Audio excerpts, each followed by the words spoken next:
all seen those videos where it's like, do these 2 moves to solve the Rubik's Cube. And as a cuber, you know that it's not going to work. Unless that's how you scrambled the cube, then it would work. That's a long story. And I feel sorry for new cubers who just go into cubing and they look at these videos and they spend ages just spamming the same 2 moves and it doesn't work. So I thought, is there an algorithm that exists in the world where basically it can solve every single Rubik's Cube in the world? Like, is there an algorithm out there? And if so, how long is it? Because it's going to be way too long to say the actual notations. But how long is it? So, now, right, let's get to work. Before we continue, I'd just like to ask you to like and subscribe. Me and my friend spent a lot of time trying to answer this question, and it would really help out. Anyway, back to the video. So first of all, we need to know how many permutations are there on a cube. So basically, how many scrambles are there? As in, I'll get on to why it's technically not how many scrambles in a minute, because that's part of our answer. So first of all, it's 12 factorial. For those of you who don't know what factorial is, it's basically 12 times 11 times 10 times 9 times 8, blah, blah, blah. And then it's times, I believe, 2 to the power of 11. Now, for those of you who don't know what 2 to the power of 11 is, basically like 2 times 2 times 2 times 2, blah, blah, blah. And it basically goes on 11 times. So like 2 to the power of 3 would be 2 times 2 times 2. Now, the reason why it's 11 is because there are 12 edges on a Rubik's Cube. Like, edges are these things, yeah? And it's 2 to the power of something because there are 2 colours. Now you may be wondering, why is it 11 then? Because it's impossible to flip one edge. It wouldn't be possible to solve the Rubik's Cube if one edge was flipped. Which is why it's 12 minus 1 equals 11. And I don't know why I wrote 111. Never mind. But yeah, so it's 12 times 2 to the 12 factorial times 2 to the power of 11. Now we get on to the corner part of the equation. Times 8 factorial, same thing, 8 times 7 times 6 times 5, blah, blah, blah. And that is because we have 8 corners on the Rubik's Cube. And then finally you do, I believe, 3 to the power of 7. Now, once again, 3 colours on a corner. The reason why you do 7 is because it's 8 minus 1. And the reason why it's 7 instead of 8 is because you can't have one corner twisted. That's called a corner twist. As in, we all know what happened when Felix Endex lost the world record a few years ago because of a twisted corner. And then we divide all of that by 2. Because it's impossible to have just 2 pieces swapped. Like, you can't just have 2 edges swapped or 2 corners swapped. Because it just wouldn't work. That's not how Rubik's Cube works. Now, all of this amounts to the humongous number of, which isn't even going to fit on the whiteboard, so let me just move this real quick. But you've probably heard this number before. It's a pretty significant number in cubing. Times 2 to the power of 11 times 8 factorial times 3 to the power of 7 equals, hang on, over 2 as well. Over 2 equals, let me move that equals, it's a bit misleading. Equals the humongous number of 43 quintillion, 252. Wait, let me just make sure I'm reading this correctly. Sorry. 252. Wait, hang on. 252 quadrillion.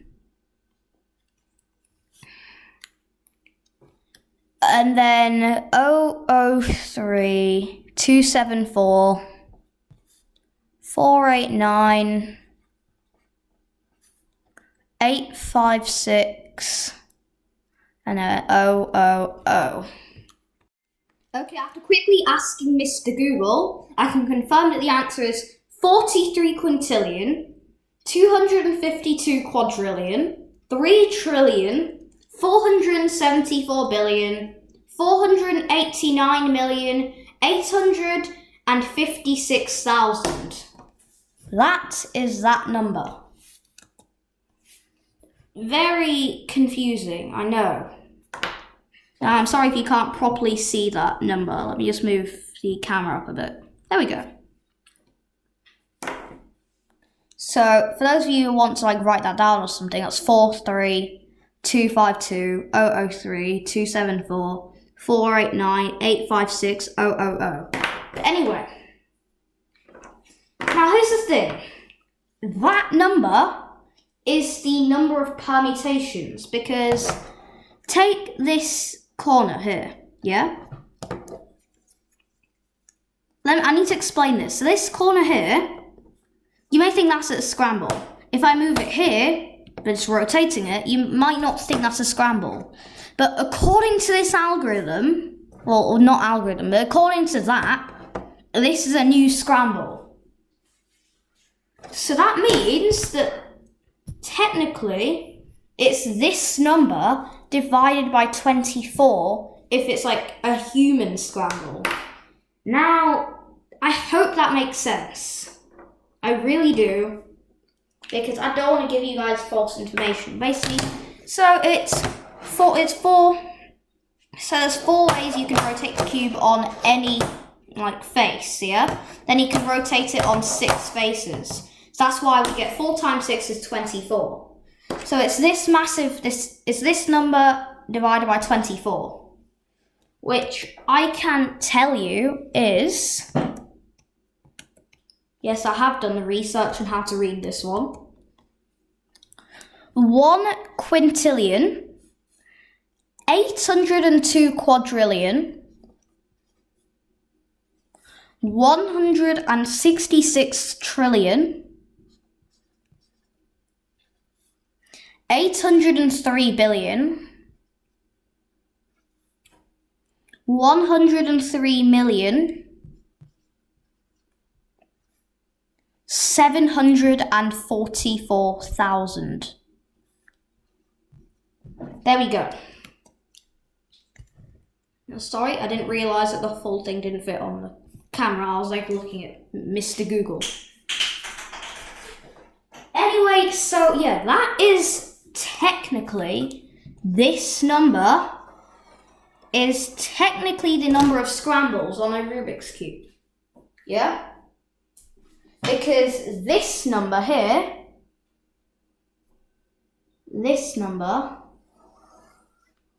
that is the number of possible ways you could hold a Rubik's Cube.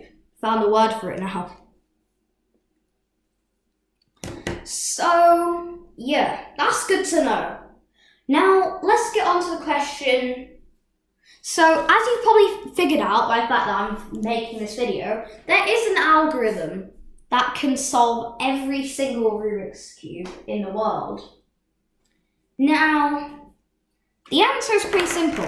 Every time you turn a Rubik's Cube, it is a new one of these numbers. Like this bottom number. You know what? I'm going to just curly underline it. The curly underline number.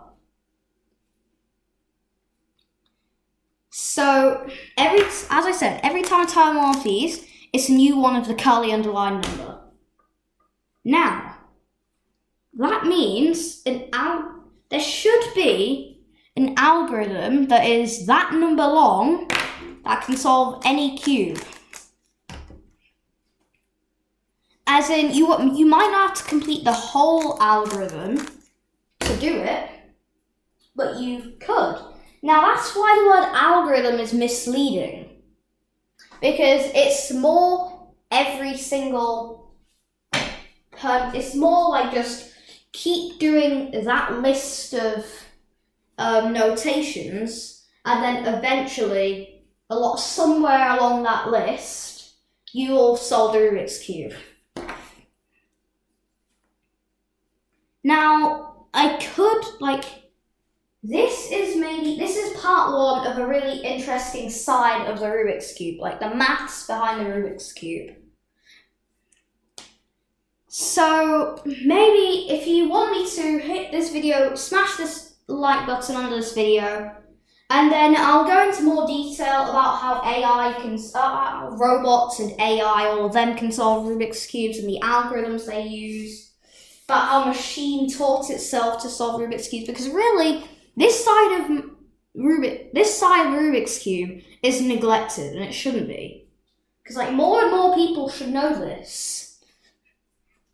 Because a lot of people would think, oh, that's a really complicated answer. But really, no, it's pretty simple. Just find out how many Rubik's Cubes there are. So you just find out how many permutations or rotations there are on Rubik's Cube, which we figured out years ago, and then divide it by 24 because of the number of rotations. I hope this video really just cleared up a common question for you guys. And as I said, if you guys want a Rubik's Cube series about the maths and science behind the Rubik's Cube, please do smash this video with a like button, subscribe if you haven't already, check if you have, because sometimes YouTube unsubscribes you for no reason. And I'm sorry that my upload schedule has been a bit wavy, but I'm trying to get back to a video a week. Anyway, goodbye.